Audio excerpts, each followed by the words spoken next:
Welcome to the presentation of KikiT VisuoSonic on the theme of ludic interfaces by Maurice Owen and Russell Richards for the International Symposium on Electronic Art 2008 here in Singapore. This self-running presentation will guide you through our work and indicate how we explore the notion of play in our technologies. For further information, please go to visuosonic.org. We will supply contact details at the end of the presentation.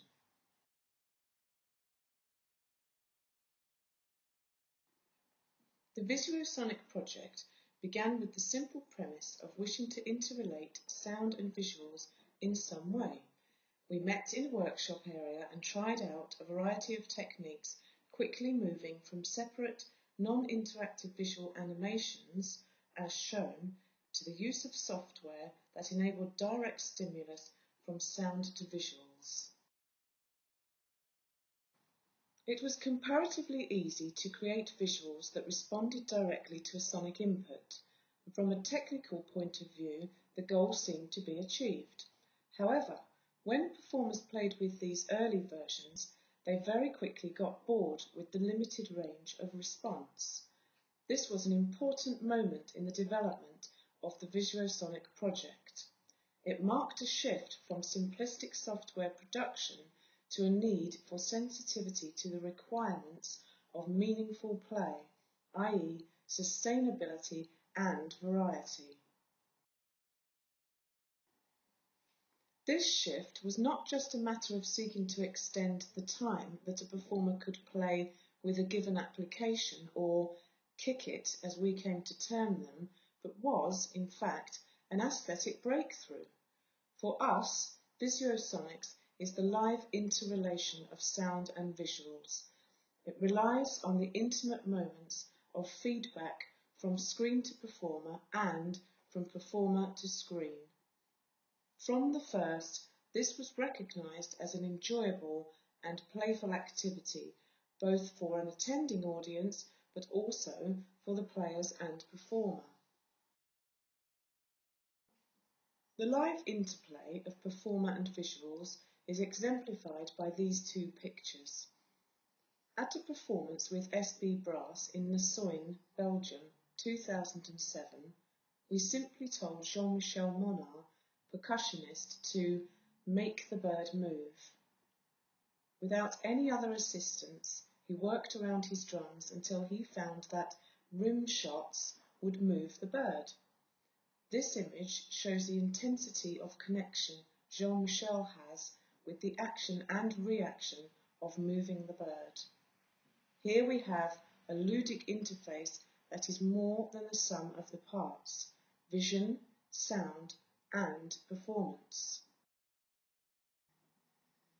Investigations into the meaning that could be projected through the visuals led us to experiment with representational forms both in the graphical element that was animated on the screen, e.g. the use of a saxophone image on the left, and the incorporation of complementary imagery as a backdrop, as shown on the right, with graphical tower blocks superimposing the New York City skyline.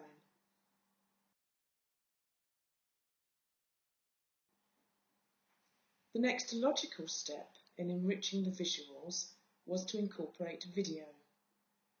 Initially, this was achieved by feeding in a live webcam, so that part of the performance itself could then feed back into the visuals as seen on the left. The use of multiple instances of the same video feed resulted in displays, as in the middle image, of up to 433 images across 3 screens. Layering previously shot footage under new KikiTs that performers could then interact with and invade further enriched this concept.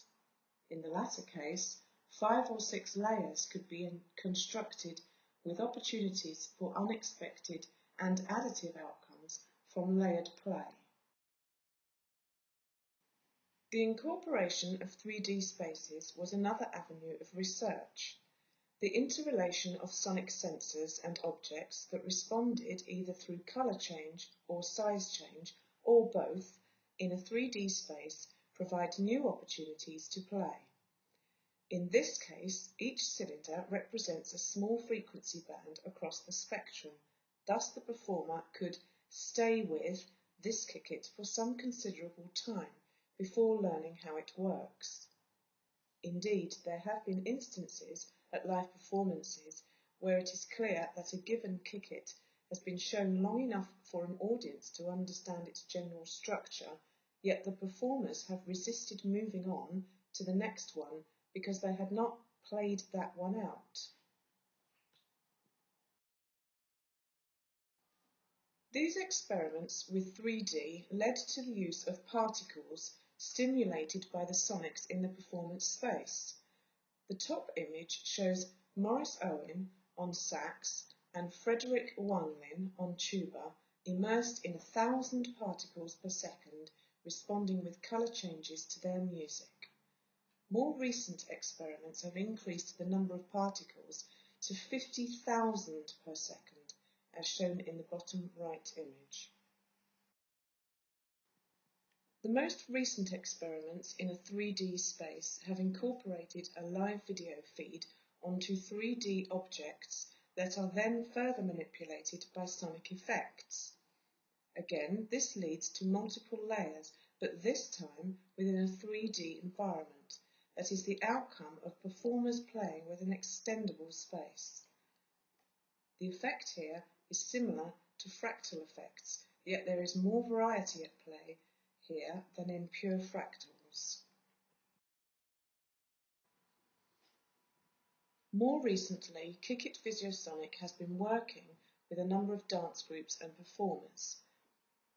This has taken the concept into new areas of development, with both the use of KikiTs with performers to make composite images and performances, as on the left, and also as dynamic and complementary backdrops for dance sequences, as on the right. A further medium under investigation is that of photography. Sarah Hand, an Olympus-sponsored photographer, has been working with KikiT VisuoSonic in both capturing live performance and also using various KikiTs to derive photographs with added meaning, courtesy of the various effects possible. Notes from the Playground is a series of work that Sarah has created, which is available for exhibition and can be accessed via the visuosonic.org website. Further to other experiments, we are also investigating the creation of graphics for a variety of surface design applications, including printed fabric. In this way, the outcome from the interplay between sonics and visuals can be both a performance and other tactile outcomes. KikiT VisuoSonic is always looking for innovative locations at which to perform. Planetaria, projections on buildings and internal projection on major public buildings are just some of the ideas currently under development. With so many avenues to choose from, we are actively seeking partnerships to support the further extension of this range. If you would like more information on the work thus far, or would like to become involved, please go to visuosonic.org and email us either maurice.owen@solent.ac.uk or russell.richards@solent.ac.uk. Thank you for attending our presentation. We wish you a good afternoon.